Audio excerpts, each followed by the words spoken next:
ለምሳሌ ቆይ አሁን ብሌን ምናልባት 100 ኒውተን ሊሆን ይችላል የምትመዝነው ብሌናውን መሸከም አልችልም ውሃ ውስጥ ብከቷት ግን ብሌን እንዲይዣት ይችላል ለምን ውሃ ውስጥ ገባ ክብደቷ ይቀንሳል ሪል ክብደቷ የሚቀንሰው አይደለም አፓረንትሊ ፊልም ታደርገው ዌት ይቀንሳል ለምን ወደ ታች ዌት አለ ወደ ላይ ቡያንት ፎርስ አለ በዚህ ጊዜ እቃው የሚኖረው ዌት ስንት ነው ለምሳሌ ዌት 50 ነው እንበል ቡያንት ፎርሱ 20 ነው እንበል ቦዲው ፊል የሚያደርገው ስንት ኒውተን ነው 30 አፓረንት ዌት አልሰራችሁ አፓረንት ዌት ማለት ዌት ኦፍ ዘ ኦብጀክት ሲቀነስ ማ ፕሬሸር ላይ የምታስታውስ ከሆነ ቡያንት ፎርስ ዌት ኦፍ ዘ ኦብጀክቱ 50 ከሆነ ቡያንት ፎርሱ 20 ከሆነ አፓረንት ዌት ነው ይሄ ማለት ቦዲው ፊል የሚያደርገው 30 ኒውተን እንዳለው ለምሳሌ ውሃ ውስጥ ብትገባ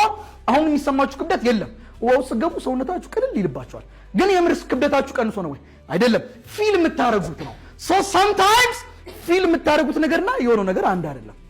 ሪያሊቲው 50 ኒውተን ያላችሁ ፊል የምታረጉት ግን እናንተ 30 ኒውተን ነው but this is the apparent one